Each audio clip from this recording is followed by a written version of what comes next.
Welcome back to Intel Extreme Masters World Championship from Katowice, Poland.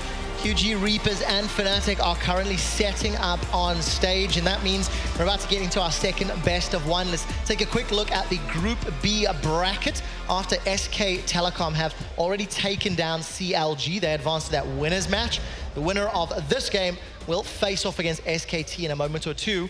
And we are joined by Monte Cristo, swapping out for Deficio, who's gone to the caster desk. Let's talk about the game that we just saw a moment or two ago. SKT, Monty, I mean, no real surprise. I'm still quite shocked that CLG went for that tank top instead of playing to what I consider their strengths. But what's your take on their approach and decisions now you've had some time to digest it? I don't think it was very good, Trevor. Tell me why. I think that you're right in that where has their success been against the other top teams in NA? It has been on Fiora, it has been on Jax, it has been on split pushers, and it has been on the Udyr this last week with the Zerat Portal. I don't think that Zerat Portal Gragas is analogous to Udyr. You just simply can push a lot faster with the Phoenix stance with Udyr. You can get in better positions to use that Zerat Portal in, and they had no other pressure. They were just split pushed to death. Not only that, but they never even had a chance to make plays in that game.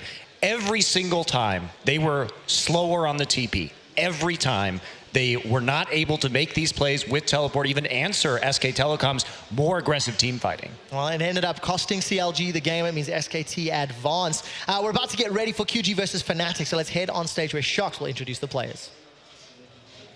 Thank you very much, Trevor. I thought it happened again. It is indeed time to meet our players in our next match. First up, from the European LCS, semi-finalists at Worlds 2015 with an amazing history with IEM. Ladies and gentlemen, Fnatic.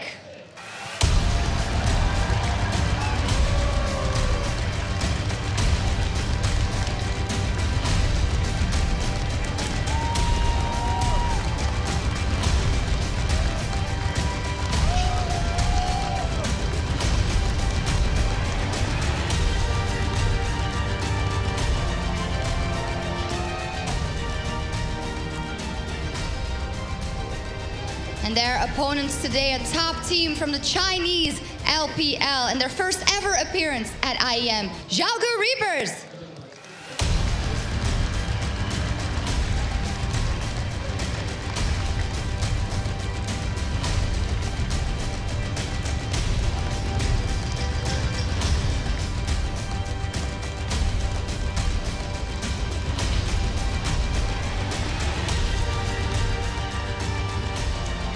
And there we go, on the blue side for this matchup, it will be the Xiaogu Reapers taking on Europe's Fnatic. Let's quickly start by hearing from the QG Reapers as they talk about their attendance at the World Championship. Currently terrorizing their opponents in the Chinese LPL, the Xiaogu Reapers have had the perfect start to 2016. With perfect 2-0s in their group and showing no signs of slowing down in round 2, the Xiaogu Reapers have emerged as the dominant force in China. Bolstered by their domestic performances, the Technicolor-haired Rascals will relish their chance to again cut their teeth on international opposition. The IEM World Championships may well prove to be their biggest challenge yet, with old rivalries to be rekindled and plenty of new ones to be forged.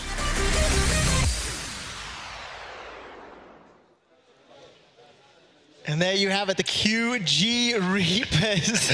I like hearing from the players. Take a look at the roster because, Crepo, you have some strong words about Moore. I know you're a big fan of Swift when he's performing well, and you've added so much input into the beginning of this match. I think you need to talk to me about these boys.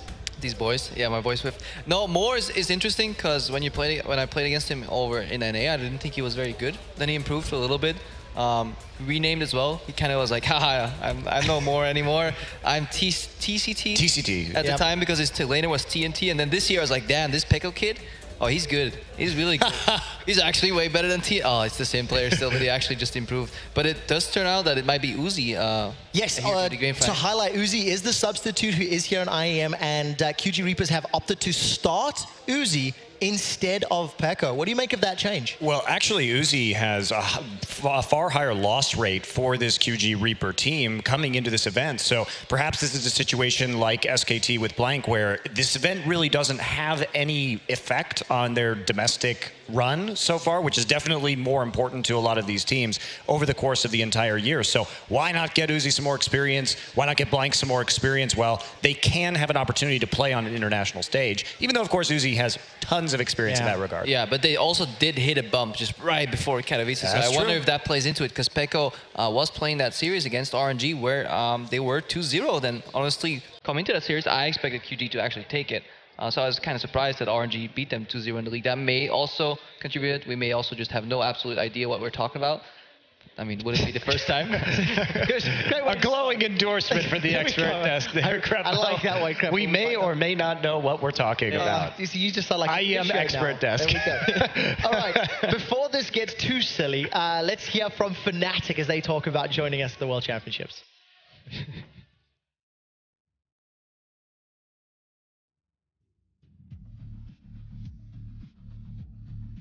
The new-look Fnatic, built around the core of Reckless and Forbidden, may be a little way away from their 18-0 LCS summer split form, but they are still a force to be reckoned with. Starting at Intel Extreme Masters Cologne, and after only 2 days playing together, Fnatic were only able to take the Chaogu Reapers to a Game 3 in the semi-finals, but the hallmarks of a great team in development were clear for all to see.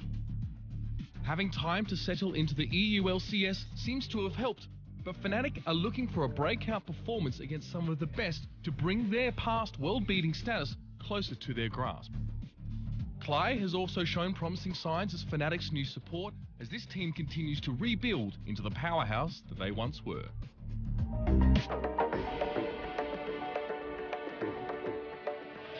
Rebuilding, as Uber says in the video, Rome was not built in a day, and Fnatic are taking their time to try and piece things together. You can see the roster on your screen: Gamsu, Spirit, Febiven, Reckless, and Klai. Klai was brought in 2 weeks ago, and when he was brought in, Reckless was quite outspoken, saying, we're looking to IEM, we're looking to LCS playoffs, and they substituted Noxiac out in the hopes of finding some synergy and growth that we're not really seeing just yet from the local scene. And they still got to work on those tough kid poses, because in the background of Reckless's shot, we saw Febiven crack a smile, and that's not allowed. You're supposed to be fierce, Fnatic. But yeah, Klai, they're still fitting him in. He's still a work in progress. The good thing about him is that he's not afraid to take a decisive call and stick with it. So we've seen him flash over Baron walls, flashing to go for a hook, multiple occasions. The good thing then is that it has paid off in some, and the bad thing is that it has brutally cost them in others. So he still needs to find that balance. But it's easier to tone a player down rather than to teach him how to play aggro, and I think that's a good foundation for Fnatic. But their issues still lie very much so in the vision control. Monty, can I trigger you and ask you to talk a little bit about Spirit? Any LCS right there. You know what I'm going to say here. So I find this very interesting because I look at CLG and Fnatic in some ways as mirrors of each other. So CLG is a team that doesn't have very strong individual players, but uses the resources that they have very well. We saw that against Immortals. We saw that up against Cloud9 in this last week. On the other hand, Fnatic is a team that has strong players, but I think has totally missed the mark on how you play around those players. How did Spirit do so well on WE? Constant invasion, playing middly a lot last year, which he's played a lot this season, granted, but you need the wave clear and the pressure to maximize Spirit as a player and the way he likes to dive, the way he likes to kill the other jungler. And then I look at their game versus H2K this last week. Gangplank mid, Ezreal bot. Literally no pressure. Spirit can't do anything. I think this is a team that is not drafting well and not using the resources they have to the best ability they could. And the man that you got to look at who has also somewhat been in the question is Febiven. Because when they do play around him, when he is given a champion that is enabled, he can shine. But it is not something we see all that often. Yeah, and let's talk about Febiven. Last year, what did they do in their flawless summer run?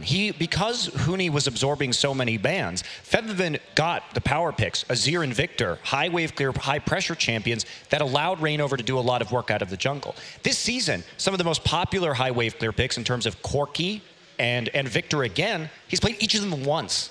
Like, I would love to see more wave clear out of the mid lane for Febiven to open Spirit up to the rest of the map. I definitely agree with the point. I'm not that big of a Victor fan in current meta because I feel his lane is too weak early, but I definitely think Corki, like maybe even Lusano, just play something that wins lane forward and play around Feven. He is so good at the game. I agree. And very often Fnatic put him in this impossible situation by putting the prio on the wrong lanes. And then, yes, they need to fix these mistakes, like Gamsu split pushing and inhibit the tower at like, what, minute 9 in the game or something with the Maokai. Like, those things can't happen. Like, their vision needs to work. But, yeah, stylistically going to the game, pioneering around Feven and then allowing him to win his matchup, invade with Spirit, that should be the game plan because they can copy what G2 do because they have very similar players. Perks and Feven can play a similar style. Trick and Spirit can play a similar style.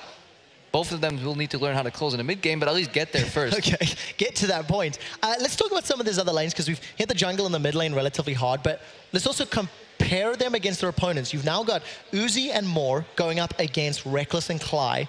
What do you think of this 2v2 matchup, Crepo, and if we're even going to see them go head-to-head? I mean, Fnatic will obviously want the lane swap. You never want to play QG straight up 2v2, 1v1. But yeah, ban Alistar, ban Braum. If you've done your research, make sure none of them make it to Moore, and he's just a significantly weaker player. Yeah, his Morgana left a lot to be desired last week. Do you feel the same can be said of maybe Gamsu in the top lane for Fnatic? I feel like he's not really showed up unless he's on a tank, and even then. Well, he's been forced to play tanks for most of this season. That's what I think is another problem. We really haven't even seen what Gamsu's capable of when it comes to more carry-oriented top laners because it's been so much Maokai, it's been so much Nautilus. We saw a glimmer of it actually in week 1 of the ULCS when he had that great Olaf game. But it's been tanks, tanks, tanks. I don't really know what the plan is here for Fnatic because Reckless is a great low econ AD carry. He's a very good player. But you don't build a team to feed Reckless. That's not the way you use him to his, I think, highest capacity. All right, and his opponent now, let's go Gamsu's opponent in the top lane, V. Lots of Poppy, lots of Nautilus. He's got a couple of Fiora games thrown in there, but we're also seeing those tanks. And another Chinese squad, very limited experience on 6.3. I think it's just 1 week in the LPL. The ZZ Rot's not a thing there, but it is something that Fnatic's been playing around. I actually think that may have been the first EU LCS team. Yeah, in terms of adaptation, I feel like V might be the one member that adapts quickest because the early picks of Poppy when they came to the LPL, V was one of the guys playing, and I actually enjoyed watching him play it. So I think he did well there. He does just well on tanks, mostly because just QG, like they spike and build towards teamfights, and tanks obviously just fit way better into teamfights than just some of these hard carries. Explain to me the team identity of QG. I know we've said it a ton. I know we've said that China as a region are bad at lane swaps except Snake. Everybody throws that out there. Team fighting is good. We like some of their individual players. What else about QG can we help explain what to expect in this match? Really good at using Ezreal, I feel. Yeah, QG. Also, the Victor play, of course, coming out of Doinby. Yeah. Very good teleport Victor play. We usually see that banned out against him. He throws LeBlanc in there sometimes, but that's definitely been, over the past year, his #1 pick. Definitely. And just the one thing that the LPL never sees to surprise is that their Ezreal seem to be really good at sniping people. Maybe it's just Asian teams because Bang did it twice. I was going to say, Bang has something to say about that after the previous performance. I'm sure Uzi can do it too. So in terms of team identity, they will need to funnel a little bit more farm into Uzi right now. Need to see how he works with more. They just have, they're stronger in the normal lane setup if they can then start fighting around objectives and team fight. And the strength of it is that they understand when to kite back and when to re-engage. And a lot of teams, they start fighting, but they never break up the fight to fight then again. And that is just being on the same page because I don't even think you can communicate that. It just goes too quickly. Well, Monte Cristo, I have a question for you that Deficio and Crepo were talking about earlier in the day. They were mentioning how QG almost invent new ways to fall behind. Yes. And then manage to pull themselves back in.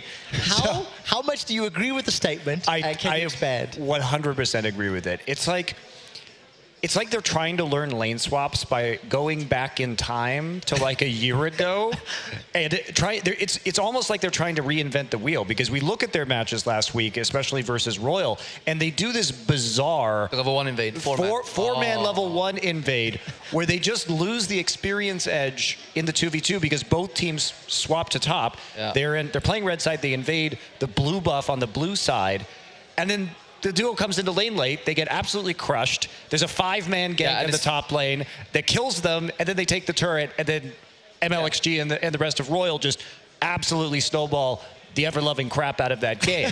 And it's not like they were playing a very push-oriented bot lane. No, of course not. Lucian Morgana doesn't care about pushing the lane at all. Oh, wait, they do. And then Moore forgets the Black Shield and gets hooked in full vision, trying to freeze a wave, 2v1.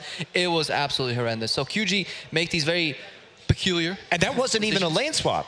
That was just a really bad level 1 strat where they thought maybe the lane swap would occur. So this is something that we would have seen last year, let's say, in Season 5. But in Season 6, with a lot of the changes to these camps, and that's just not you don't play start the game. 4 people in the same quadrant ever, because historically people have shown that you can get punished the crap out of you, and then you just lose the game. And who wants to lose the game level 1? I don't think anybody does. So QG do a little bit more research. But then they surprise, though. While they invent like new ways to kind of fall behind, they also invent new ways to win a team fight when you think it's all over. They just play so well. They turn in fights. They kite. Like we've said the same thing over and over. And especially like Alistar and Braum Moore. He's actually really good at soaking up skill shots. Like I'm actually impressed by his ability to time when he needs to eat a hook for his opponent, for his ally, or when he can rely on them flashing it. It's actually very impressive. Yeah, great support play. And I want to hit now on some of the picks and bans because the players are starting to jump into the lobby. Monty, you've mentioned Doombee's Teleport Victor, considered ban-worthy.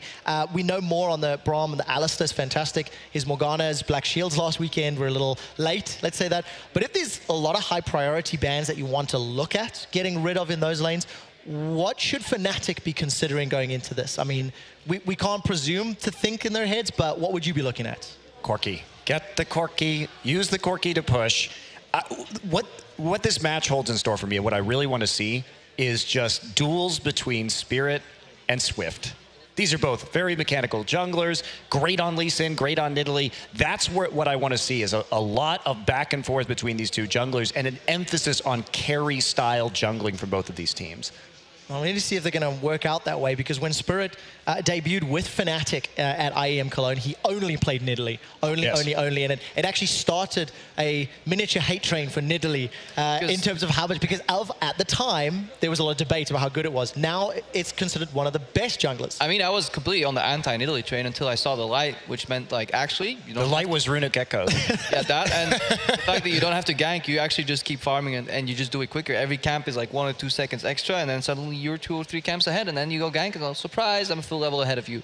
That is the way Nidalee operates. But then you need strong lanes that can survive on their own, add pressure for you to maybe get camps in the enemy jungle and just win that game that way. Sure, but I mean, when Runic Echoes came out, that makes it even worse, because there's a 10%, as of we stand right now in 6.3, a 10% movement speed bonus on that Nidalee. So she just rips through your jungle even faster now, and that becomes hugely problematic. All right, the fact that QG are on the blue side, have the option to potentially first pick that, deny that from Fnatic. Is that something they're willing to do? Will your boy Swift be able to pull some pressure for that? I don't think they're going to first pick Nidalee, because I feel like Fnatic will pincer in other picks, kind of. I feel like, so Fnatic is purple side, so they will have to bank Kalista, almost guaranteed. I think they've done their research and they will ban out. I mean, I'm kind of cheating here because we see more. I think that's more warming up.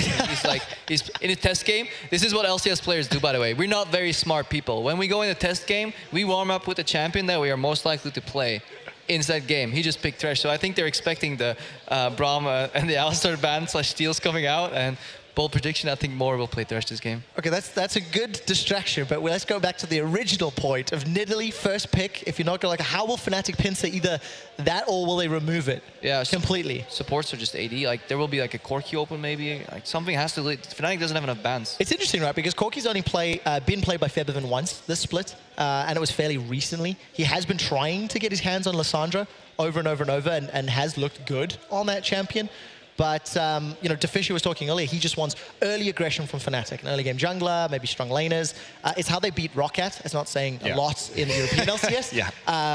But it was their most coordinated, most controlled performance over in Europe. So do you echo the sentiment? 100%. Yeah. All right, ladies and gentlemen, we have 5 out of 10 players in the lobby. Unfortunately, I'm not quite sure what the holdup is for QG. I will get an update to you guys in just a few minutes. For now, actually, we will take a very short ad break, and when we come back, it'll be QG versus Fnatic.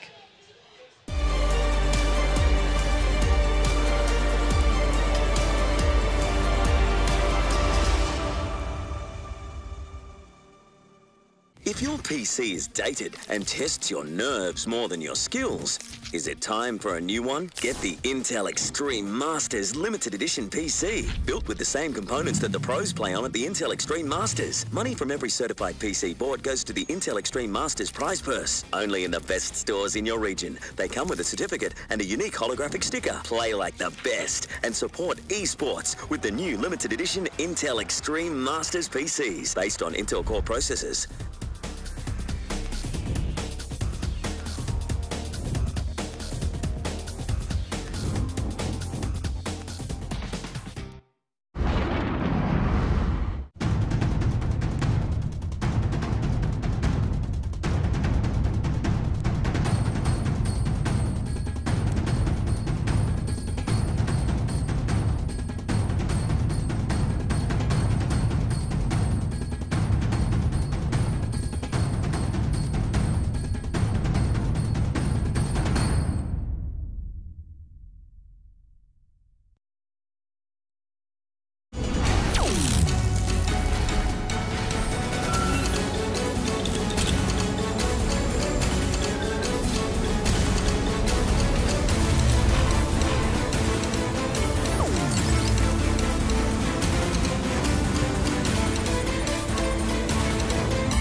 And welcome back to the Intel Extreme Masters Cologne. The Intel Extreme Masters World Championships brought to you here live from Katowice, Poland. I am in the right city, I promise.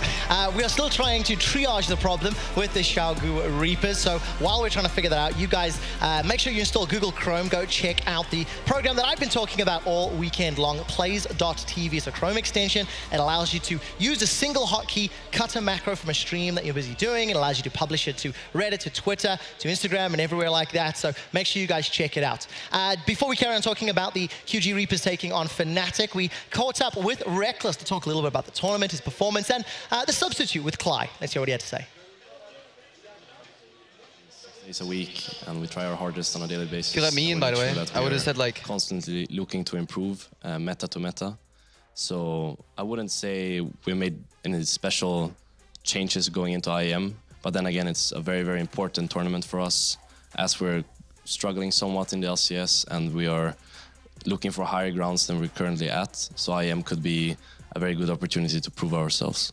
I think our team condition right now is on the rise. I feel like with Clyback coming in, we managed to bring the group together on a more stable level, perhaps.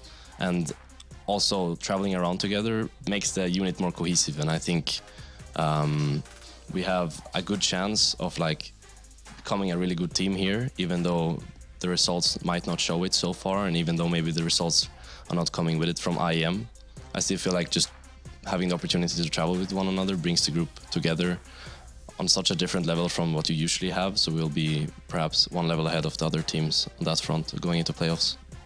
2014 when I was here with the old Fnatic squad and we finished second in the League of Legends tournament, and it felt really special to play here with the amount of people watching live. And it's very rare as well because LCS is becoming more and more of a habit and less exciting in the size of like the arena or the arena itself. So getting to leave that behind you and come here to Poland is a really special feeling. And I was really sad that I missed out on it in 2015, but I feel like coming back now gives me the opportunity to once again surprise people, because even back in 2014 we were on the downfall in the LCS. I think we dropped 8 games in a row right before we went to IEM, and then we surprised a lot of people by finishing second, and I feel like something similar can happen this year as well. But as I said before, even though the results might not come with it, I still feel like just the fact that you get to travel with one another is really, really important for the team's atmosphere. And it's great to see Fnatic in, still trying to keep the spirits up, talking about the social life, talking about traveling with the team. And, it's something that we're very fortunate to do with the esports and Intel Extreme Masters World Championships. Crepo, you've traveled with teams, you've lived in gaming houses, you've experienced everything that Reckless was talking about in that video. I mean, I've been here at Katowice once. I couldn't go last year, so that's actually the main reason I retired. I was like, I gotta make damn sure that I can't come here again, and I don't think I'll be good enough to get here, so I decided to become a caster and join you guys. But that, on a serious note, the traveling, there's no such thing that, like, there's a bond that you get created. Like if a bot lane goes to a tournament, shares a room, having Yellow Pete snore in the middle of the night, it just creates this untouchable bond that you just can't let go, and it's different, I think you and Yellow Pete may have had an unhealthy relationship based off of frustration and anger. No, I snored way more than him, so he had issues. But he was a steady sleeper. That was our synergy, I snore and he didn't really care, and it all flowed well from there. As you can tell, ladies and gentlemen, the players are still sorting out the technical issues on stage. What do you mean, as you can tell? This is valid analysis and information. I'm sure it is. Context is everything. To some people, Crepo. We are jumping into the new lobby. We'll see how this pans out and plays. But, for Fnatic, this is a team that has a lot of expectations. They won 5 out of 6 LCS titles. They surprised everybody last year with the Huni Rainover combo. They not only lost their players this year, but they also lost the support staff. They lost ISPA, they lost some of their analysts to H2K, to TSM, etc.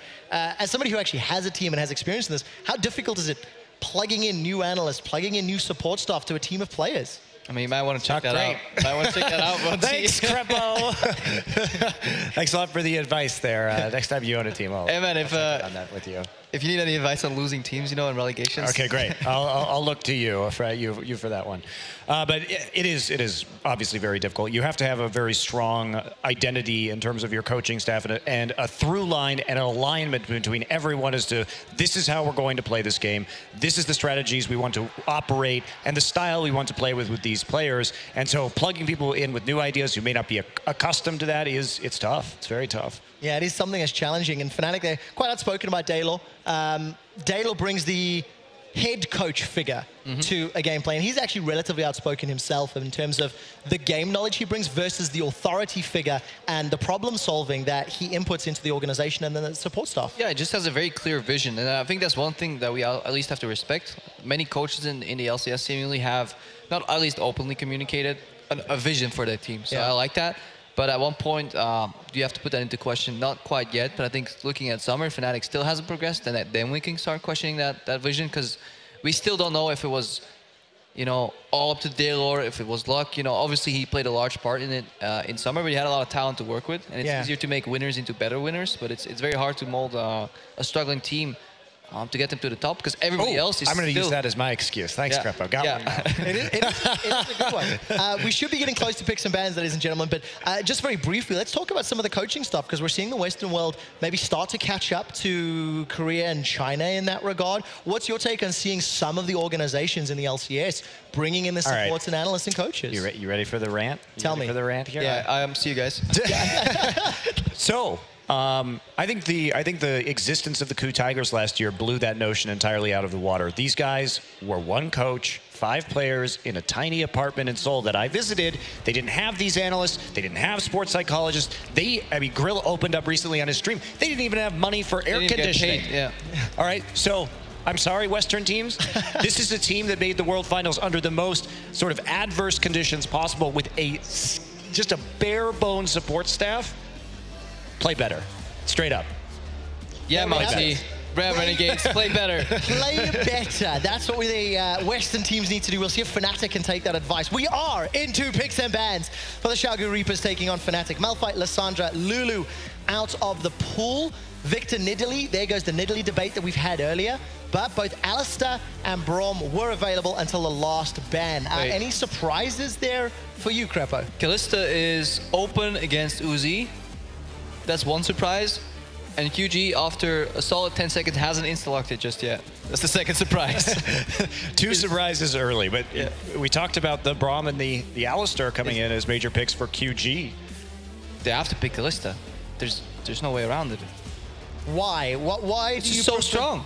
I mean, if your support that ends up dying a lot because he gets caught and he can't play his 2 favorite champions, well, then save him, you know? Fates call him in, throw him back in. Let's use his corpse for CC or something. A lot of options being thrown around. It will be the Braum as the last lock-in. So Kalista Gragas, Kalista something else Kalista Corki. For Fnatic. Reckless has played a lot of Kalista and played good Kalista.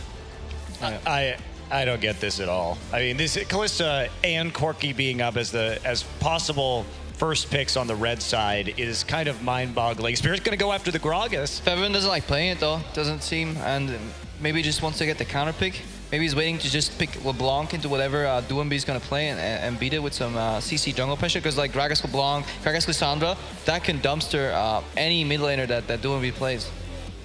I think, though, that if we come in here and we see a Corki Ezreal Braum composition, that's a huge setup for a poke and siege comp. Could also be Lucian Corki if they wanted to roll that way. So QG, they have a real opportunity, I think, here to take away a lot. Taking away that Lucian early is just unnecessary, though, but they're going to do it.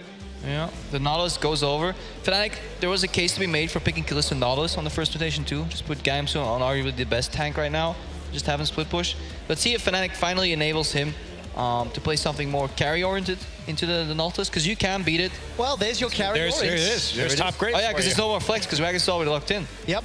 Ah, predicted it. So what do you think of Gamsu playing now this Graves as opposed to tanks traditionally? This is what we wanted to see. I like it. This is what we wanted to see, was get him away from the tanks, open him up, at least try to have him play a more high-pressure game. And this is, of course, a more forgiving carry top laner because Graves becomes a quasi-tank with his build and True Grit. Oh, yeah. Well. No, it's actually... And it's just a very simple play pattern, too. Push, push, poke, hit the tower. So it makes it very easy for the rest of Fnatic. What does my top laner do? Well, it's Graves and he's going to AFK push. You can maybe dive. Nautilus is a little tricky, but you have a lot of damage and you can whittle down a Nautilus. I'm not too familiar with the matchup because I've seen Cabochard. Usually when I study matchups, I look at what players do and then I watch Cabochard. Okay, he plays Graves into Nautilus. Beats it convincingly. A good matchup. Game later, he plays Nautilus into Graves. I'm like, beats it convincingly. It's a good matchup. So yeah, I need some more sample size there. Well, we do need to figure this out. Nautilus top, jungle Echo. Ooh, that's interesting. Is that where the expectation will be here for Swift? Echo was buffed on this patch. His Time Winder does have a better clear now, a little bit more damage on that. So interesting, certainly not something we've seen in a while. I wonder if he's running Storm Raiders on that, because I really like that on Echo. You go in for the burst and then you get the really surge of movement speed to get out again. Yeah. And then you can really position creatively with the ultimate. It's also one of the pick, if you play that champion a lot better than your opponents, you will dictate the pace of these like fights because you can outplay people because it's so rarely seen these days. It's like one of these niche picks that people are not used to playing against anymore. Like kind of like when a Bard comes into the equation too, people just aren't really adapting to the pullback from the ultimate from the Echo. So it's a little bit of a surprise. Fnatic will have to figure out how they handle this. A little bit of Echo experience is there for both Febiv and Reckless, as we saw that actually last year in Fnatic's hands. Echo's Q cooldown was reduced on that Time Winder. So that was the buff. Sorry, I forgot. Yeah, see how it works out in Swift's hands. And the last lock-in here for Fnatic is the Ahri. So a slightly different flavor team composition that we're seeing from Fnatic. Maybe a little bit more in line with something that DeFisher was talking about, some more early aggression. Some slightly stronger laning champions. What's your take on this, Monty? Yeah, I like seeing this, but that said, they're not going to have a lot of late game answers to this split push. I have no idea what to think about this jungle Echo right now. Obviously, he's going to be very elusive with the speed boost from the Runic Echoes, and he's probably going to be doing a lot of damage, but I'm really looking forward to seeing Swift, who's a very mechanical player, take this jungler. They have two tanks, though, to play around, so they can build him like really very, very heavy damage oriented. Yeah. What worries me is that I think QG needs to lane swap, and that worries me very, very much so. Because whenever I look at the draft, I'm like, okay, what lanes win? I think Zed and LeBlanc, Zed and Ahri rather has to go even with a slight edge to Ahri early because of the push. Then Kalista Thresh will beat any melee support, especially Lucian Braum, unless they kind of lose an all-in, but they have exhaust to prevent that. So that lane wins. Graves will have the push advantage, generally. An early gank from Gragas, so... Hold that thought for me, gentlemen. Give me your predictions with a final thought as we head to the caster desk. Monty. I'm actually going to take Fnatic here. I think Crepo's right. If they play standard lanes, they're in losing lanes, and they're bad at lane swapping, so I think Fnatic's got it. Crepo? See, that was my initial suspicion. I think Fnatic will get it in the early and then throw it in a team fight or something. Ooh. Throw it in the team fight. Yeah. Fnatic and QG were split on the analyst desk. It's time to head over to the Shoutcasters to take us into game.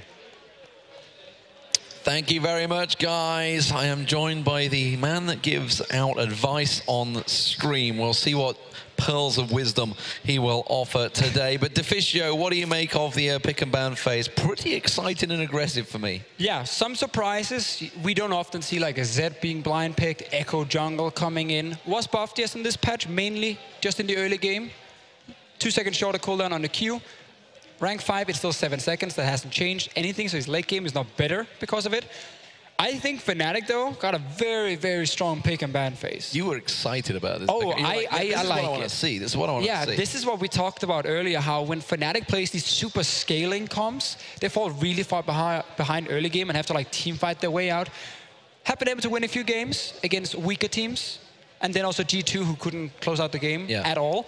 QG wants you to play late game, so I like the change. Fight as well. Exactly. So I really like this change here. Super strong 2v2 lane. I think Reckless and Cly is a better 2v2 lane than Moore, what he can offer at least. Uzi, of course, is fantastic, but this lane is super strong. Kalista Thresh. Ahri into Zed. Ahri will struggle a little bit in the early game. Zed can be a bit of a bully. Get your arm guards, get some armor on the way, get a fairly early hourglass, and you can actually hold the Zed in a split push very effectively. So I like this pick and ban phase from Fnatic. Well, both teams saying they are ready. Swift has resumed the game, so we'll be back underway, ladies and gentlemen. Here we go. Second game of the day. We've already seen SK Telecom T1 taking down Counter Logic Gaming in the first game. So the winner will be facing SKT, and the loser up against CLG. Fnatic Xiaogu Reapers, who is going to take it? It's going to be a tough one, honestly. Coming into this tournament, I felt like QG would be the better team. But looking at the pick and ban phase, I really, really like what Fnatic has been building. And QG is a team, together with RNG, who does have sometimes a little bit weird pick and ban phases, different priorities for some of these LPL teams. Doing B in the mid lane, he's super, super, super aggressive in the way he's playing. If he doesn't have Swift around him, he can get ganked so easily because he will jump in your face when you don't expect it. Yeah, well, with an Echo, that's going to be a very aggressive partnership. Expect to see Doinb helping out with Swift diving in. Something for Biven's going to have to be very careful because almost certainly will be the target. Trying to blow that flash early on. Yeah, it's a super good point. QG likes to play around mid lane a lot because they have a super aggressive mid laner who wins his lane by surprising you in a lot of trades. And then also play around bottom lane. Because either you have Pekko, who is a fine laner, or you have Uzi, who is a fantastic laner and wants to win lane to kind of snowball. So it's a bit of a change from QG as well. It's not like super late game focused on their side because you have the Zed in there, Lucian as well without a whole lot of buffs around him. We should have a very impactful, a very exciting mid game. What about this Graves versus Nautilus in the top lane? You were talking about how he's potentially going to bully him a little bit early, get that aggression in there. Can we see Gamsu turn up, deliver the performance that he gave in the very first week of the EU LCS? Yeah, so this matchup, Nautilus early game has super good base damage on his E. Oh, let's see what happens around red buff, Lee. Oh, at the moment more. They're fighting red buff and each other. Why not? Go straight for it. Uzi's getting the damage down. It's Fnatic. They're going to have to tank it out here, and they're not backing away from this one. As you'd expect, the Chinese, they want to get aggressive. They could go aggressive. They get the stun down on Gamsu. Uzi continuing to pull the damage down. They finally have to respect it. And that was a great invade from Xiaogu. That forces Fnatic out from their own red buff. Spirit is going to be hurting from that. We had Fnatic do exactly the same play on the bottom side, though. Reckless and Clyde were invading in on the red buff. Didn't manage to stop it though. Swift picked up the red buff. He's now going to get a second one because they managed to pull him away. And notice the way Uzi was dancing there. He was never in range of the red buff itself to take damage from it. Just always out of range. So he was hitting one member. Red buff was hitting the other one, making sure QG could force them away. And now we just straight into the lane swap. And Fnatic is very early on the tower. So this is more important than taking the red buff. Taking red buff doesn't have a whole lot of value because you're not ganking in a lane swap anyway. And you get more experience from the camps now. It's about how fast you get to tower, and QG is extremely bad at realizing what tempo means in lane swaps. Well, if you're behind in swaps, you often end up losing more and more and more, and it snowballs out of control. It looks like they might have been listening because with 4 people, that generally takes down the tower quicker than 3. Yes, and that's a super good adaptation. If you are behind on the lane swap, it's normally 3 versus the tower and 1 guy farming, the jungler just farming. If you're behind, pull in your jungler. Yes, he will sacrifice a camp, but you take down the tower so much faster. So good adaptation by QG. Well, these towers look like they're going to fall pretty much at the same time. Both Fnatic and Xiaogu will get it. But obviously, while this has all been happening, Spirit has been off farming alone as we get a pause in once again. Well, okay. Clyde instant leaving the game. Doesn't look like it's Fnatic. Well, Clyde just left the game. Dropped the game, yeah, okay. So it must be Clyde's PC.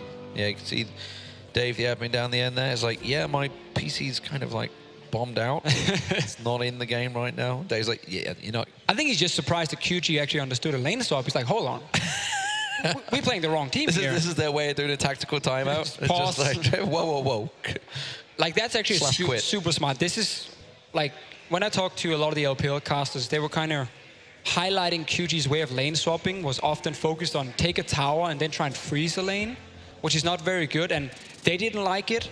It was something like just QG was doing on their own. Instead of adapting to a lot of the swaps, this is such a good change. Pull your jungler in to fast push that tower because you're already behind, and you catch up and they actually take down the tower exactly the same time, or almost the same time. We're talking like 2 seconds. Yeah, we're back in the game, guys. Both towers just fell down. There you go. V taking the top one. So let's see how they do this lane swap. Let's see how it works out, because you can see V, he's holding that line. Yeah, basically you want to bounce the wave, so start pushing towards you, and you can pick up some farm as these top laners here who often get denied. Fnatic, though, when they play Kalista, they like to force 2v2 lanes. So they don't do what we normally see. Normally you would send your AD carry support to top side and push out their wave against Nautilus and deny him farm and take another tower. They like to put Kalista towards the bottom side of the map, and then have their support ward for their top laner who's going to walk into this lane up top here that's pushing away. So they're sacrificing Gamsu to give Reckless and Klein a 2v2 lane and use Kalista Thresh for what they do well, which is laning. So you can see Klein in minimap, he's been warding up on top side, a pink ward near the red buff, and then a ward here in the river. That means Gamsu can now push out and take this wave that's pushing away from him on top side, and he can spot a potential gank. I'm not sure I like it too much, but it puts so much focus on getting 2v2 lane. They're behind in experience though. Reckless and Clyde only level 2, so they have to wait for this wave. You can see Reckless is not showing himself, he's just hiding. And also doing Gromp together with Spirit, waiting for the wave to be pushed up.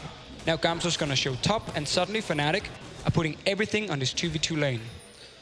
Well, a lot of pressure. Let's see if they can deliver. Reckless, superstar in the past. He made his name way back at IPL 5 against the old Chinese team WE. Back then it was World Elite. That was the original World Elite. Very different team, of course, these days, but that's when he was a young prodigy, just 15 years old. Uzi, you could argue, has took the same path over in China.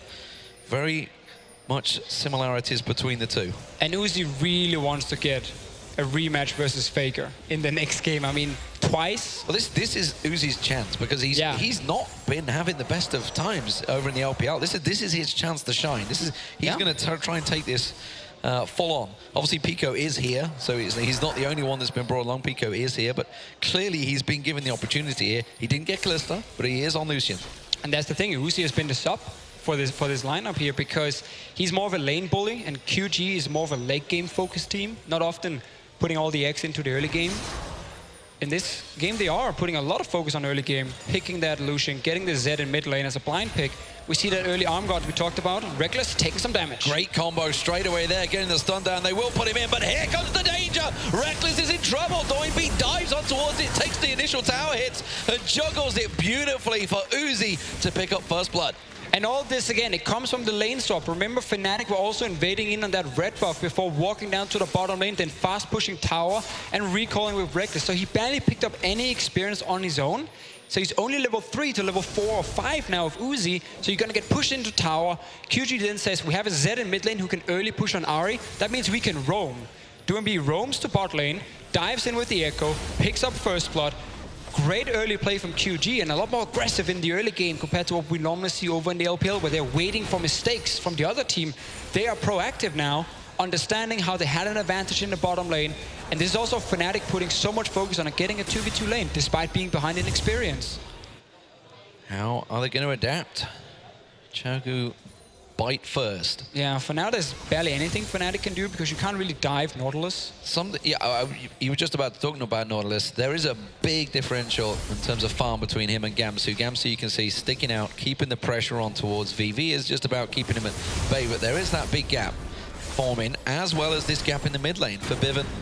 Build up quite an advantage, of course, that's because Doinb just went away to go get that gank. That's where that difference comes, and, well, the assist kind of makes up for it. And I personally think this matchup actually gets better and better for Febiven. Now he has early armor, he can get the hourglass. When Zed ultis onto you, he will always appear behind you. You just put your charm straight behind you. He can't jump back in time because there's a 0.5 second delay on his jump back with ulti, and you can actually charm him. And then you can combo him and you have hourglass to survive the damage after. And we also see Fnatic put full focus on top side of them, if you look at the wards, just to allow Gamsu to play aggressive. He's the man right now who is to push in, take that tower, just slowly chip it down, because Fnatic will be losing the bottom side of the map and they might get dove one more time if Doinb can roam. Well, Spirit did just get his very first red buff, so that's back on the table for him. There was a lot of pings from Chaogu and a continuing to ping on the blue buff of Fnatic. Now, they've been pinging on this for a while. Everybody's just been back to buy, so this is now Chaogu's time, possibly. They've all just stacked out those items to maybe start going aggressive. This meta is all about understanding where's your strong lane, which side of the map is it on. Okay, that's where we play. Strong lane for QG is the bottom side because Uzi is ahead of Reckless. That means you can start invading on enemy blue buffs.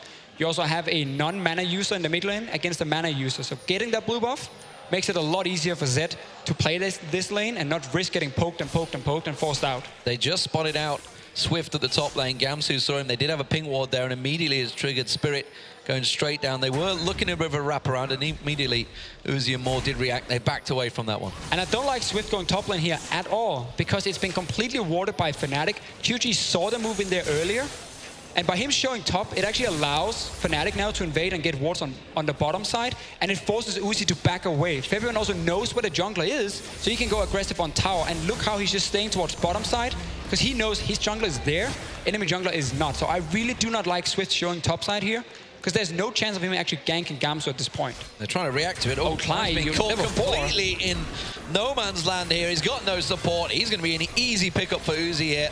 There we go. That's not what you want to do. You do not want to feed. That was a teleport just came in from V onto blue buff. I think V was expecting a potential fight, trying to save Cly. Spirit is caught behind enemy lines. He is way out of position. This is just deep, deep stuff. That ulti, let's see if he can get away from it. Doesn't get the stun, but there is enough of a slow coming down on him. He's out. He's going to get out. Yeah, there's nobody to stop him above. And the teleport's already just been used. And now Gamsu can push really hard for this tower. Febiven just has to escape this gank from V. The hook, no problem. Just uses the ulti. Rushes away from it. Will clear out the pink ward as well. So, okay, let's see what opportunities this is potentially opened up. Reckless, of course, had a bit of free time down the bottom there, but now this is going to be another turret going Xiaogu's way. That will even things up 2 for 2. But they have those 2 important kills on Uzi. And, you know, we found out many, many times this 2 times finalist in the World Championships is a man you don't want to give an advantage to. No. It's just he will absolutely rip your arm off, as the old adage goes. If QG can win the early game, they will be even stronger in the late game than they already are. They're normally fighting like 5k gold behind and winning team fights anyway. Give them an early lead, especially to the AD carry, who has been struggling quite a bit in the LPL. I mean, Uzi is here to show something. He wants to win that spot. He also wants to move on, face Faker in the next match, and then go into the semi-final. So he's off to a perfect start. Big difference, of course, is that it is a double AD carry. Gamsu has got a little bit of an advantage building over V, but they're going to be playing very different roles come the team fights. But this turret in the mid lane barely touched. Doinb not really had a lot of help there, and Reckless, Febiven, sorry, taking down that turret with ease. The hook doesn't land, and this invade is going to give Xiaogu all the control of this top lane, which you can see they're building up towards. I like the play again. They understand that Reckless is freezing the bottom lane. He's no threat to any tier 2 tower because he's so far away from the lane. Instantly, you just rotate top. You had a wave coming. If Fnatic can wave clear, then they can buy a lot of time for Reckless. If not, tower goes down. For now, they did defend it. Another wave coming, and this means Reckless can catch up and farm, because right now Uzi is not farming. He's running between lanes with his team, holding hands, talking about the good old days, most likely, and Reckless is just farming up on his own. Well, not so sure about those good old days anymore, sadly. They've got a lot to prove. Rift Herald going to get picked up by Xiaogu. While this is all happening, Reckless is having a whale of a time down that bottom. He's got that ward coverage in the river, but dare not push too much further. They have knowledge. They haven't got this Rift Herald just yet. Spirit's going to come in. Doesn't manage to get the steal, but now Swift's in trouble. Tries to rewind away. Febiven comes in. That exhaust is going to run out, but Uzi's putting the damage down. He's going to get the knockoff, and Uzi will get himself a 3rd kill. Now, can he follow through? Well, is he going to feel aggressive? You're damn right he is, because V manages to land the ulti. Spirit gets caught out, and Doinb gets a kill as well. 4 for 0 to Xiaogu Reapers. Fnatic feeling they have to try and fight for this Rift Herald, despite Gamsu being on the other side of the wall. He couldn't really join, trying to just catch one target after taking some damage. Remember, Reckless was farming bot lane, had just recalled. He would never even get close to this fight. So greedy approach from Fnatic, getting punished. Might get something on V. Hook misses again. Cly's not really been performing this game, being caught out as well once.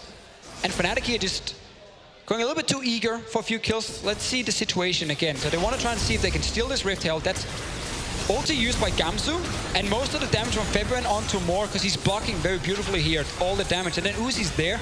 Look at your minimap. Reckless is in base. Cly's running from base as well. This was a 3v5 from Fnatic to try and stop a Rift Herald. Yeah, that seemed like a bit of a desperate play there. Top turret will go down. Consequence of backing away and buying items and just chugging up that gold. Finish it off, Gamsu. There's a good lad. Don't let it get away from you. We've seen that happen in the past. But it does only equate to an 800 gold differential. Well, make that 1,200 now, because they've just got a but 4 kills, 3 of them on Uzi. Super strong mid game coming in from QG. Put the Z in your side lane, put Uzi in mid lane to put pressure. He has a lot better wave clear than a Kalista has.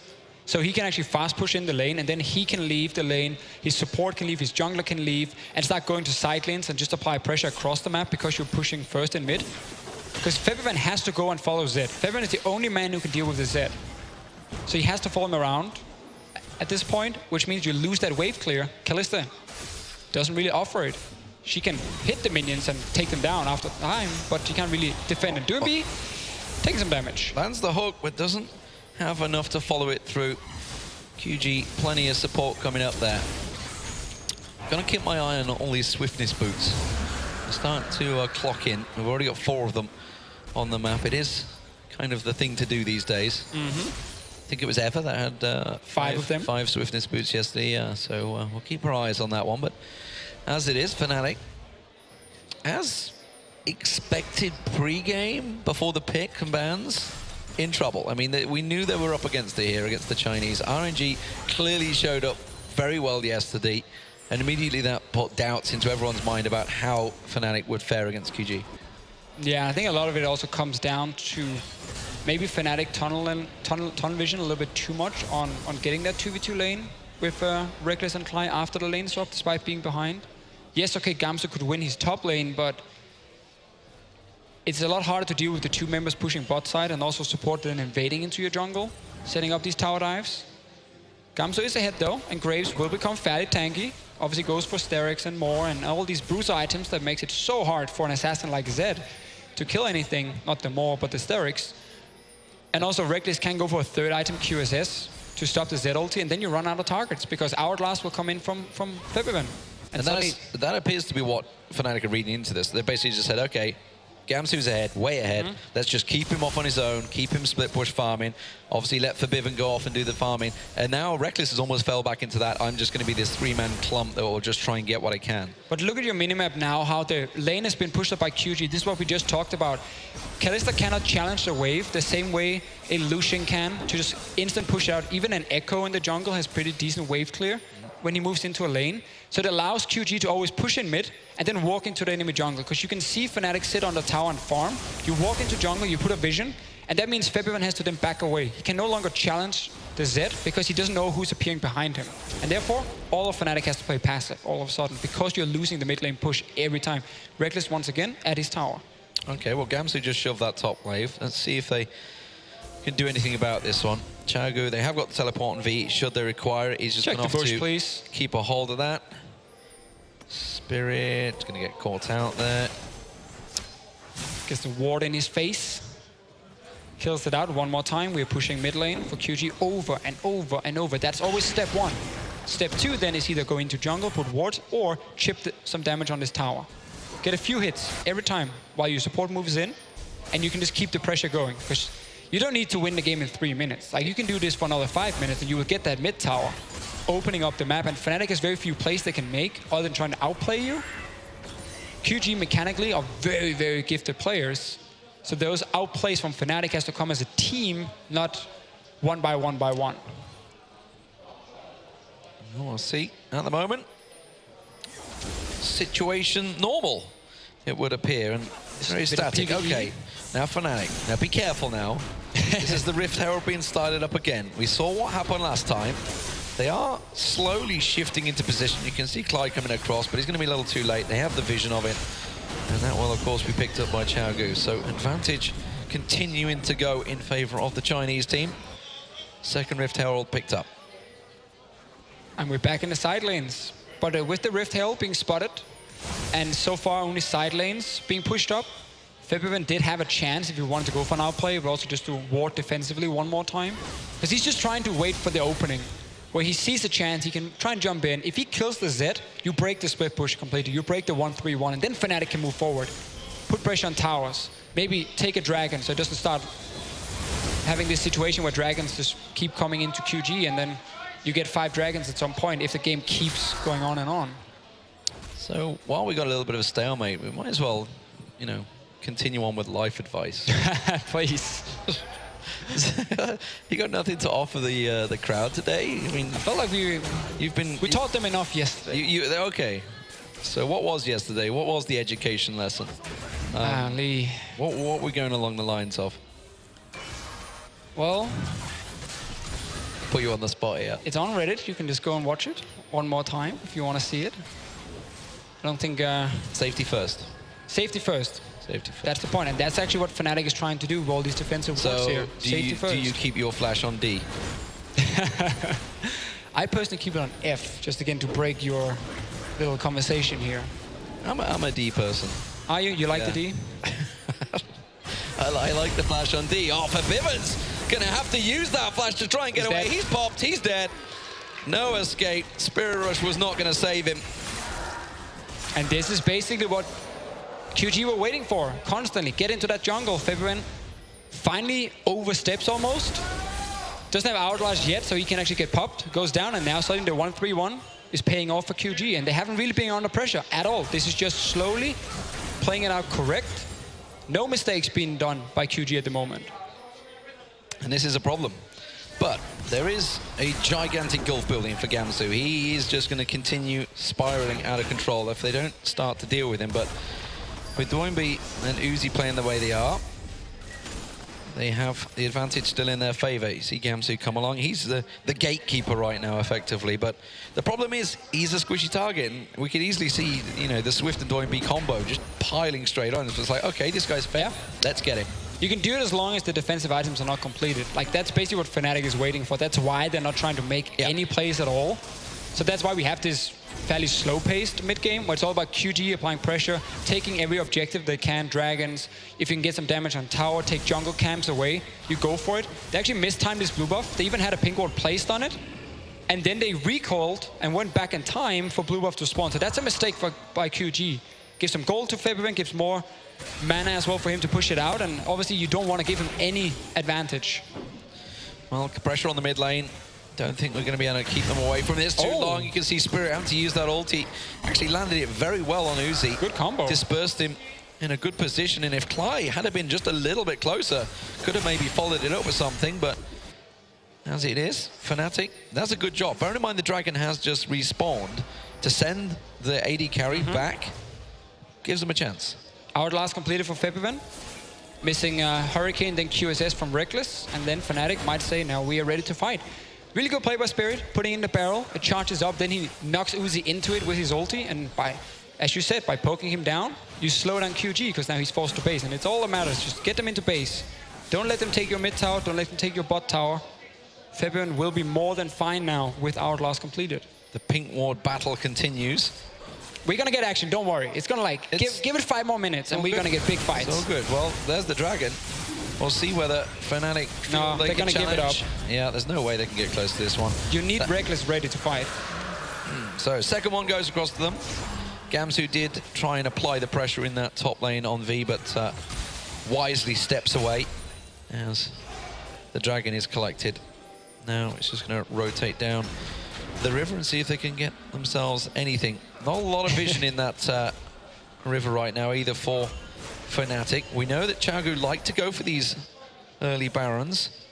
We'll see whether they fancy it, maybe try and quicken the pace of the game. Yeah, I think they should have. Not Baron specifically. Not just yet. But force tower dives almost, because you've been able to push bot lane every time and move into the jungle first. Go towards mid lane and pressure it with 5 members. And you've got an Echo and Zed. That's like perfect to tower dive. So you in and out instantly. Push your side lanes and then move Nautilus and Zed towards the mid lane, because that forces Fnatic to then step away from mid lane, wait for them to clear the side lanes before they can do anything, and then you get more damage on mid tower.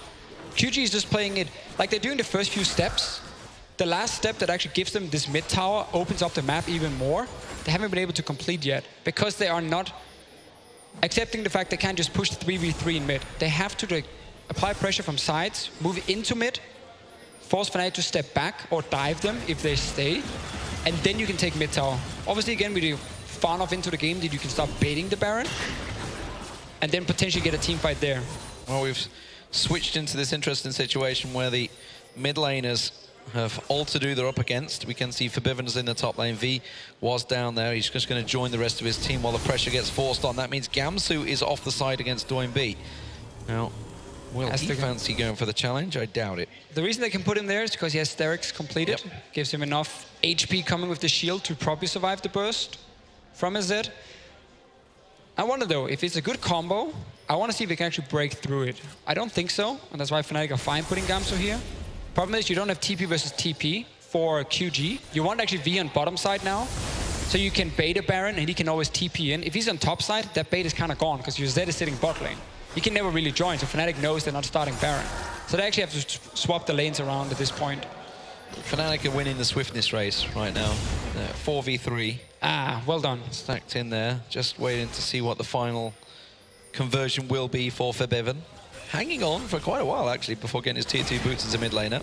It's fine. He has got the his ulti to just dash out, although it didn't work out the last time. And also, Hourglass is such an expensive second item. Yeah. You don't want to buy the boot, spend like 800 gold on that, and then wait for Hourglass even longer, because it's such an important one.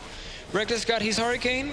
Boys, we are waiting for the QSS coming in. Next time he goes back, but he needs like about 1,000 gold more. Fly just going to get out of the stun in time. Swift looking to try and create an opportunity there. Good for mid lane, though. They realize something is up here. They're grouping for it. They're going to get in defensive position. They realize that Xiaogu clearly looking to try and make a play here. They don't have V with them. And as mentioned, he has got that teleport anytime he wants to get down there. Yeah, he needs to be bot side. You want to have the threat of rushing in at a Baron, because you got 4 pink wards in the river near the Baron. It's just gone when V is sitting on top side. Well, they've gone back to standard positions. Gamsu back against Doin B.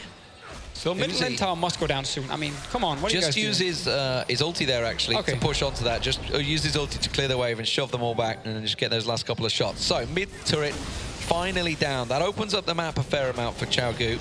They have got far better ward coverage than Fnatic. They are finally getting their timing right. They will be stealing away the blue buff. It's going to cause Forbidden a few problems, a few lesser cooldowns. A little bit less mana, but he doesn't really worry about the mana. So V. They should force a fight soon, though, Lee. I'm promising you we're going to get a fight soon. Problem is, in this meta, once we get into late game, oh sorry, mid game and like, you know, early late game, levels go up, death timers are so long, so like one lost fight can basically lose you the entire game at this point, especially if you're Fnatic, because you push so far back. TSM learned that yesterday. Yes, exactly. That's something Fnatic don't want to fall for. I mean, Fnatic right now, they're basically in don't make a mistake mode. Just play it safe, play it careful, play it a little bit more aggressive there. Yeah, Gamsu feeling far more confident now he's got that QSS complete. No fear of Doin B anymore. And I think Fnatic can start playing more aggressive. Again, we're waiting for Reckless with the QSS, but because Zed is sitting bottom lane and you have TP there against him, you can actually walk into the river and start clearing out these pink wards. Because if QG wants to fight you, Zed has to leave the bot lane and start running there, and then you can just back away. If he stays, you take the fight and you TP in, and it's a 5 versus 4, and you sacrifice the tower, but you get a big team fight, which can result in more kills. Because right now, you're just so far back on the map. But again, they're just waiting for these items. And there we go, QSS for Reckless. Fnatic are saying, it's time to start playing the game. Let's see how that handles. Gamsu just trying to get himself a Krug. Let's tell a lie, he was down at the Gromp. Pink ward on Swift's face. Swift did just take a quick burst from Forbidden, and finally, they're grouping. They're looking for some action. The last 10 minutes, Fnatic has been standing towards their own side of the base. They haven't even crossed the river. What happens? Instant items are there. Pink wards getting killed. QSS, yeah, in place. Doing B is on bottom side though. Gamsu should be there to just challenge him, and he will. He's on his way. And then now we have this point where Fnatic are feeling like they can actually fight. Stutter steps from V, but Gamsu down to challenge him. Immediately will force him away. Feels, has he got tanky enough to deal with him? Well, he's going to have support if he needs it. And maybe a 4-man dive on towards Gamsu would certainly quicken things up. But the Dragon control very much in the hands of the Chinese. And this will be the third stack now. Starting to become a little risky for Fnatic. Yeah, still you only gotta get one Dragon to kind of break this 5 Dragon streak coming in from QG, and the next one should be where Fnatic are ready to fight. I've said that probably 10 times now. But that's a recall, pick up a few more items, and now you're back on the map. You're still behind though. I mean, that's the thing, you might be stronger right now, but you are still behind, and Uzi's on 3 kills. Max range ulti from Uzi, just catching Reckless, but he'll just lifesteal that all back, no problems there. Ping war battle continues. Doin B getting a little bit more poke onto Spirit, just trying to catch somebody out of position, but nobody falling for it. Fnatic been very disciplined, honestly, over the last 10 minutes, not to get caught out of position. We saw it yesterday, just how brute detrimental it can be, even with a big advantage. And this is not a big advantage. This is just a what, 2.5, 3K gold differential between the two teams. We saw much bigger differences turned over yesterday by just a simple catch of one player at the right time. And just small things happening on the map.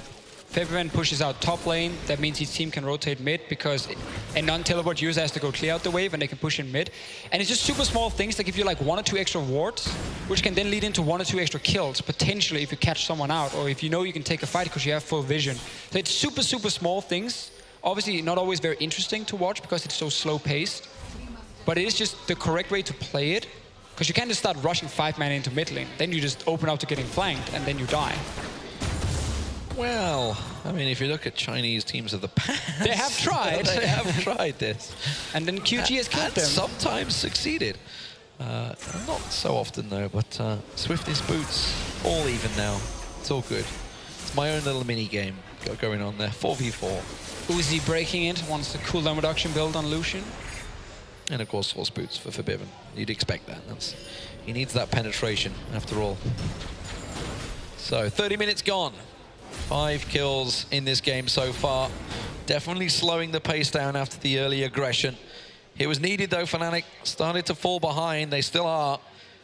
But they are still just at 3 towers apiece. Nobody pressuring for those tier 2 turrets yet. Nobody's really even attempted to go for these tier 2 turrets yet. They have literally stared back and forth at one of each other. But the banner of command coming into action now from V, just trying to keep nothing Gamsu against Graves on pressure. Yeah, he's just going to keep on popping that.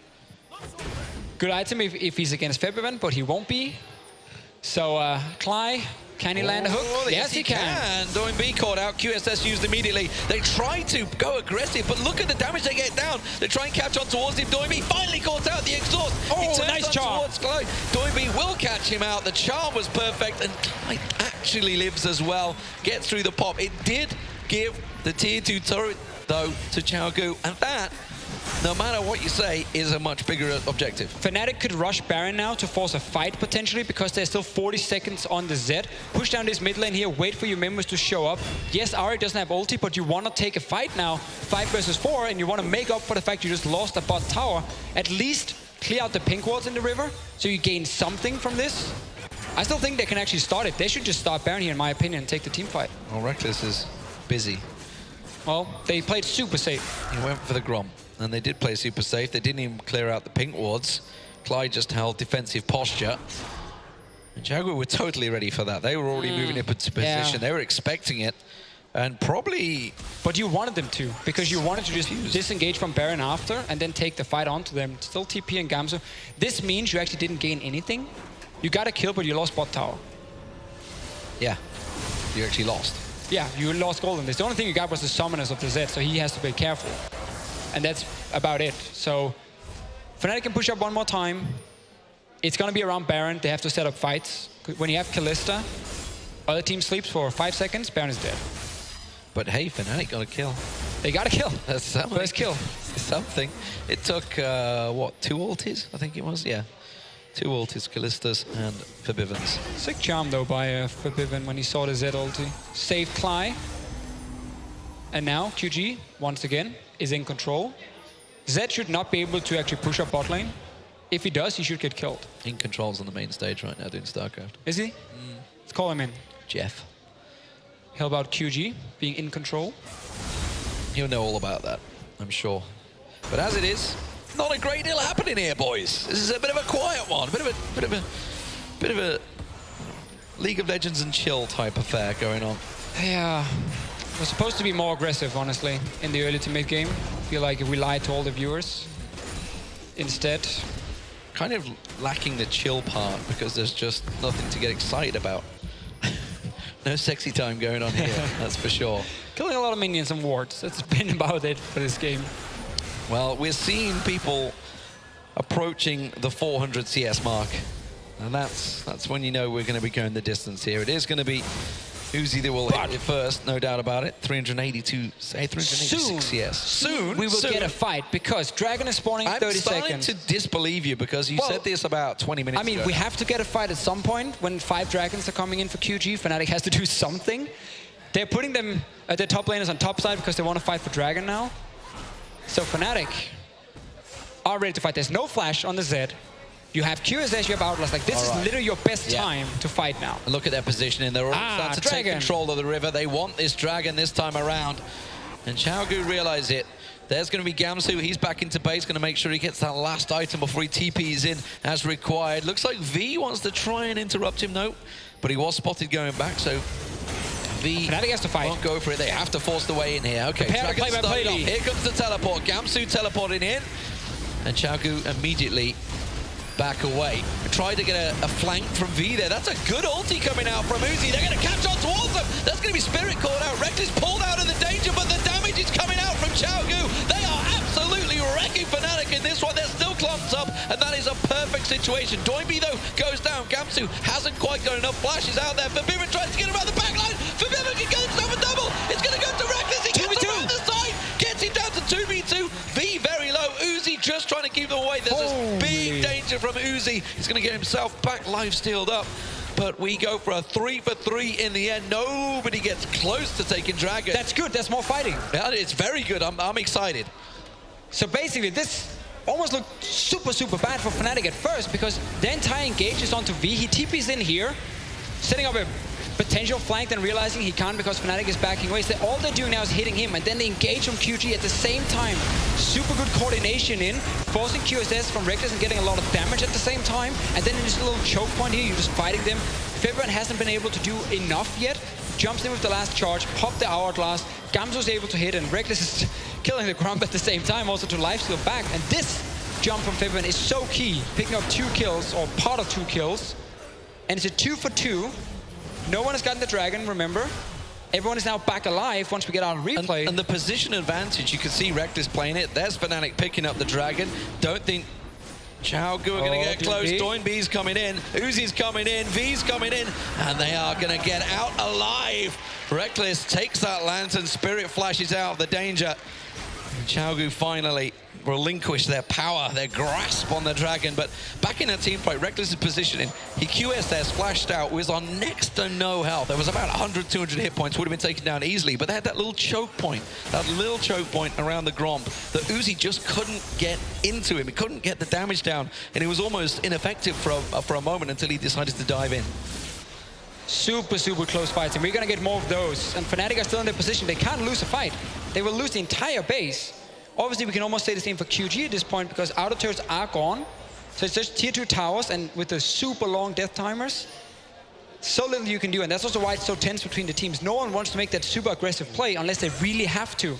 Around the Baron, around the Dragon. They've left the tier 2 exposed here. Swift doing a good job at completely zoning them away from it. They're going to get some free damage down when that minion wave comes in. Gamsu had TP'd back, recalled back to base, so he does come back from the base entrance, and Reckless, of course, will clear it out and build up that big meaty shield, finally, with that Bloodthirster. And it's fun how both teams have abilities to dive onto each other. But if you are a Fnatic, you most likely want to just focus on trying to kite back, survive the Z ulti when it comes in, the damage he can deal, QSS or hourglass it, and then try and take him down or force him to jump back. The same with Echo. Echo is going to dive backline, jump back with these ultis. So like you have 2 champions diving in, dealing damage onto Reckless and Feveran, and then jumping out again. But when you have like this double AD carry comp, a Thresh as well, you don't want to put Thresh really in your front line. He's not tanky enough. He kites back, he peels, trying to land on someone out. So Fnatic is just about surviving that engage that happens, force them to ulti back defensively, and then you can turn it around. Also, Kalista does well in these longer fights, where a Lucian is so good at jumping in, dealing instant burst damage, and trying to take down a target. They're also trying to catch me out with the QSSs and Zhonyas. They're just trying to throw in everything in there. Every little bit disparity to get out. Everybody's going to have flashback available before they go into this next fight. They're all just about coming off cooldowns here, there, and everywhere. But Gamsu, good little catch for him. So ZZ Rod as an item is very good on tanks when you are split pushing. I just don't like it when you're against AD carries like Graves, because it's too easy for him to take down the ZZ Rod and also the Voidlings. He doesn't really get pressured by it. I'd rather see you just go full on team fight. So like a Spirit Visage instead, would have given you more HP. Swift caught out. Good hook from Clyde there. Finally delivers, but they're going to turn the attention back onto Clyde there. Has to tank out the damage. Moore gets the ulti down. Reckless all caught out. Manages to flash out, but Clyde's in trouble. He will get taken down. They dive on towards Reckless. He can't get away from that much aggression. Swift's going to get caught out. It's a 3-for-0 and make it 4 because Gamsu decides to join the party round the back. Not entirely sure why. He's going to try and run them on a merry dance, try and lead them away, just delay things while Forbidden tries to keep them off this turret. Simple control right now. That exhaust is not going to help out. Uzi's going to jump in this one. Zonyas is not going to save him. Uzi is godlike. What a performance from him. 7-0-4. And that may well have just gifted half the base to Chaogu Reapers. And trying to go late game against QG, I mean, you're playing right into their super strong late game fights. Great engage. They tried to catch Swift, didn't happen, and now they're just finishing the game. That's how fast it goes. Fnatic, they played it so delicately. They went looking for the fight, and Chaogu met them on the battlefield. It will be the Chinese team meeting SK Telecom T1. The battle will reignite itself once again between Uzi and Faker. Will he get revenge? That will be the next match. We will find out. But as for Fnatic, it's the old NA-EU all over again. I like the pick a ban phase from Fnatic, what they tried to do, but by going down bottom lane after the lane swap to take 2v2 while being behind, it kind of ruined the entire purpose of the comp. Because it meant they had to wait for such a long time to play aggressive. Even with Kalista and Thresh, fell so far behind, and then, as we talked about, one mistake. They tried to catch out Swift, he turns it around, great stun from him. Fight is on, instant they just destroy Fnatic and win the game. We had around 25 minutes of nothingness and 5 minutes of craziness, and then GG. Was it even 5 minutes? It was like 2 fights. 35 minutes, and it's 40-minute game. It finished at 40 minutes 13. So yeah, that just happened. What do you think then? Okay, overall, you felt that Fnatic had the good team pick.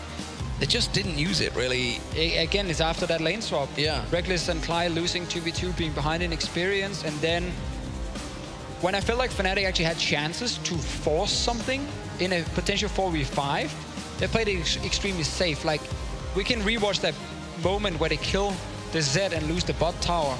You have a Kalista. Is that the time to rush Baron and just say, you know what, guys?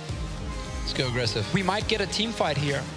4 versus 5. Yes, okay, our Ahri doesn't have ulti, but instead of us always being on the back foot, always being reactive, it just means it's so easy for QG to pick the right fight. Well, you can see the players digesting exactly what went wrong, where did it go with Coach Taylor. But you guys at home, don't forget to check out the Score Esports app for all the scores, articles, everything about the games that are happening today and throughout the competition at the Intel Extreme Masters here in Katowice. There's Counter-Strike, StarCraft, League of Legends, of course, Heroes, Rainbow Six, everything is going on throughout the day here throughout the Expo Hall and at the Spodek. Yeah. But for now, we're going to get over to the analyst desk. I believe they are ready to try and break that one down. Trevor is standing by. Indeed, I am, and very excited to talk about that game. Let's get through the first sort of 10 minutes of gameplay. What did you make of QG's early game? The very successful tower dive that they had on Reckless and Clyde down bottom, and, you know, some of the pressure that we saw around the Rift Herald. Let's start that one off, Crepo. I mean, they didn't horrendously lose the lane swap. They were a little bit behind in tempo, yes, because they went for the invade, but it came at least at a jungle cost. They had the more successful invade of the two, though, so they immediately got some sort of advantage there, and honestly, they looked, compared to what we have seen, it was a massive improvement in that lane swap. Massive. Yeah, not to be understated. And just, they really found a creative opening, moving the Zed down bottom. Eventually, they paid the price in their tier 1 mid lane turret, but it just kind of put Reckless behind, and it kind of locked down Fnatic in a very passive mode, where then later on, they struggled to make that very frantic play around the Rift Herald. And those two plays, the dive on the bottom lane, with Zed on Reckless, and then later on the Rift Herald, for me, sealed the deal in the early to mid game. Well, Crepo, before we get to the mid game and the late game, let's pull up that Rift Herald fight, because after giving up first blood and then falling behind in some global gold, Fnatic lost this team fight and then really put the brakes on. So roll this one out for me. Yeah, the biggest difference here is QG, they're on the same page. They know what they want to do here, and Fnatic's not like, look, Graves ulti's coming over to desperately try and steal, but QG, they don't actually care about the Herald. They will just fight you. Good exhaust here, and just overall, they just fight way better. Look at all these abilities like working together to just straight up win and murder that fight for QG. Well, it was straight up a 5v4. Yeah. I mean, if you look at the map there, Reckless was below the dragon in the bottom side river, and Donby was making a beeline for that Rift Herald pit. If you fail to steal with the Graves ult, like you're saying, just leave. Yeah, and just then even walk if you steal away. Yeah. Because you know where Zed is. You know he's coming. You know it's a 5v4. Why stay? You don't even have all your abilities up anymore. Yeah, Reckless just based from bottom lane, from pushing. So this play was utterly predictable. Like they had a ward in the pit too. They knew everything was. They had all the variables locked down going into it, and they still made the wrong decision. And that for me is very worrisome for Fnatic because they seem to be very afraid to pull the trigger. And then when they do pull the trigger, the gun happens to be pointed at themselves, and they kind of just lose the game off that. Well, gentlemen, we've got that replay coming up shortly. The next 20 minutes, Fnatic were able to successfully stall out. They didn't give up a whole lot. They committed for a Zed kill, lost the tower. Man.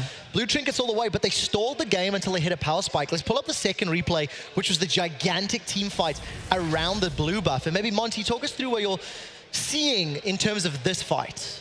Well, we did see the early Graves recall, which actually did telegraph this fight quite a bit. Now, obviously, you can't recall if you're standing next, or teleport if you're standing next to a Nautilus, but he goes back for one more buy. But again, everybody knows what's going on, so we see a more aggressive TP position here. The choke is actually clogged. I think that parallel convergence came too early, actually, from Echo, because they allow this collapse to happen because it did come down early. But then they're going to hook onto V, and then look at everybody just coming over the wall. Fantastic Braum ultimate onto Fnatic, and now they're starting to kite out. Obviously, the knock-up from the Nautilus ult also hits 3 people, and it looks really, really bad for Fnatic right here. But Gamsu's quite tanky, and he's able to get in the front lines and clog up the choke point right there with his Q. And then the great Zhonya's Hourglass comes in on the re-engage from Febiven. Yeah, right here. This is where Febiven wins the fight back for Fnatic. They lost the fight earlier.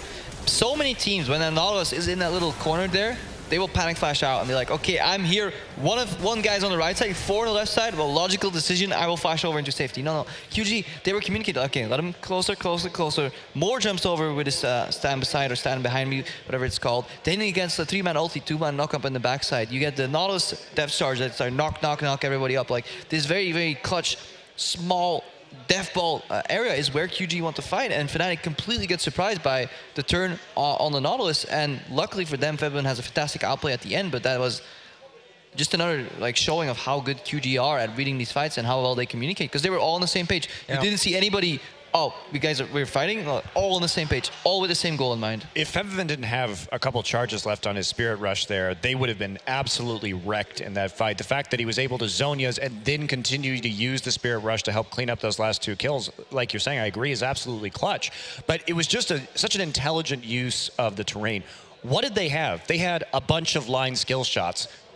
Braum ult, Time Winder, because Echo popped over that wall too. And then when everybody's in that corridor, when they're trying to kite out, getting that depth charge down, 2 huge knockups. It's actually surprising that that fight went even. On top of that, the Braum shield too. What do you have coming in at you? You have all line missile skill shots. Well, guess what? You know, pop a shield in front of it. Graves nullified, Ahri nullified in the worst case. That is why Braum is such a good power pick, because they managed to position more in positions where he can have such a large impact. Compared to what Cly was doing, 1 hook, and he's a piece of paper. He literally melts. Hold that thought for a second. I want to talk a little bit more about what we've learned from both Fnatic and QG Reapers. For now, Sharks is standing on stage with Uzi.